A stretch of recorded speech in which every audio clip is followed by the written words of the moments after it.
রাজা দিল বর, ভূতের রাজা দিল বর, জবর জবর তিন বর, 1 2 3 জবর জবর তিন। হাই হ্যালো নমস্কার, কেমন আছো তোমরা? আশা করি ভালো আছো, আমি ভালো আছি। তোমরা কারা কারা এগ্রি করবে বলো তো? যতই বিরিয়ানি, পোলাও বা ফ্রাইড রাইস করে থাকি না কেন, দিনের শেষে ডাল ভাতটা শুধু আমাদের কমফর্ট ফুডই নয়, এটা কিন্তু আমাদের একটা প্রয়োজনীয় খাবার, যেটা আমরা অফিসে যাওয়ার আগে বা বাচ্চাদের স্কুলে পাঠানোর আগে তাদেরকে খাইয়ে থাকি। একটা ভালো ডাল হলে আর একটা মাছ ভাজা হলে কিন্তু আমাদের বিশেষ কিছু দরকার পড়ে না। তোমরা কি বলো? আমি কিন্তু সেই দলেই পড়ি। তো আজকে তোমাদের সাথে একটা ডালের রেসিপি শেয়ার করবো, মুগ ডাল, ঝিঙে আর নারকেলের দুধ দিয়ে।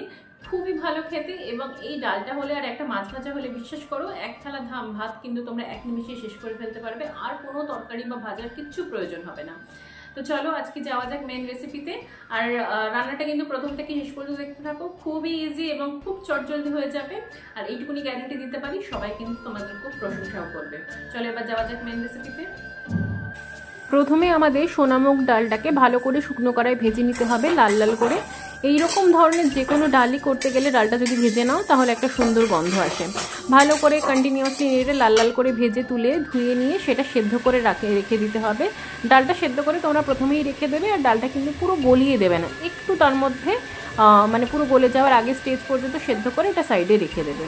তারপর আমি কোকোনাট মিল্কটা রেডি করে নেবো। এখানে আমি কোকোনাট পাউডার ব্যবহার করেছি। কোকোনাট পাউডার ধরো 4 চামচ মতন দিয়েছি, আর তার সাথে একটু জল দিয়ে আমি কোকোনাট পাউডারটাকে ভালো করে গুলে রেখে দিয়েছি, মানে মিল্ক করে নিয়েছি। তোমরা চাইলে কিন্তু ফ্রেশ কোকোনাট মিল্কও ইউজ করতে পারো, কিন্তু এটা আমার কাছে সুবিধা লাগে আর এতে স্বাদেরও বিশেষ কোনো পরিবর্তন হয় না, তার জন্য আমি এটাই ব্যবহার করি। তো এইটা করে সাইডে রেখে দেবো। তারপর আমি কড়ার মধ্যে 2 থেকে 3 চামচ মতন সর্ষের তেল দেবো, এবং সেটা গরম হলে তাতে সামান্য একটু সাদা জিরে ফোড়ন দেবো আর 2টো ছোটো এলাচ ফোড়ন দেবো। দিয়ে এখানে আমি ঝিঙেটা দিয়ে দেবো, এবং ঝিঙেটা ভাজা ভাজা হতে দেবো। আচ্ছা, এই রান্নায় বিশেষ কিছুই নেই, শুধু ঝিঙেটা আমাদের সেদ্ধ হওয়া পর্যন্ত ভেজে নিতে হবে, এই যা। তারপর কিন্তু আর বিশেষ কোনোই ব্যাপার থাকবে না। ঝিঙেটা যতক্ষণ না ভাজা ভাজা হচ্ছে ততক্ষণ আমাকে ভাজা ভাজা করে নিতে হবে। আচ্ছা, তোমরা কি এরকম রেসিপি আগে ট্রাই করেছো? আমাকে কিন্তু কমেন্ট বক্সে জানিও। যদি ট্রাই করে থাকো তোমরা এক্স্যাক্টলি কী পদ্ধতিতে করো সেটাও আমাকে জানিও। আমি অবশ্যই তোমাদের মতন করে ট্রাই করব, আর তোমাদের কমেন্ট বক্সে জানাবো যে তোমাদের রেসিপিটা ট্রাই করে আমার কীরকম লাগলো।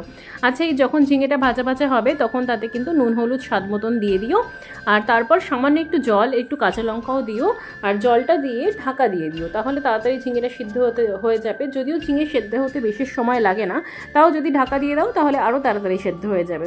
তারপর ঢাকা খুলে যখন দেখবে ঝিঙেটা সেদ্ধ হয়ে গেছে, সেই পর্যায়ে তোমাদের যে মুগ ডালটা আমি আগে থেকে সেদ্ধ করে রেখেছিলাম সেই সেদ্ধ করে রাখা ডালটা দিয়ে দেবো।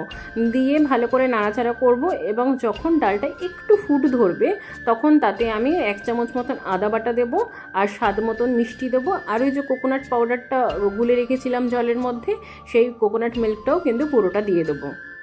তারপর ভালো করে নাড়াচাড়া করে যখন ডালটা ভালো মতন ফুটতে থাকবে, লাস্টে একটুখানি ঘি দিয়ে, মানে 2 চামচ মতন ঘি দিয়ে দিলেই কিন্তু আমাদের ডাল একদম রেডি। 10 মিনিটে এই ডালের রেসিপি কিন্তু স্বাদে এবং গন্ধে অতুলনীয়। তোমরা আমাকে কমেন্ট বক্সে অবশ্যই জানিও তোমাদের এই রেসিপিটা কেমন লাগলো।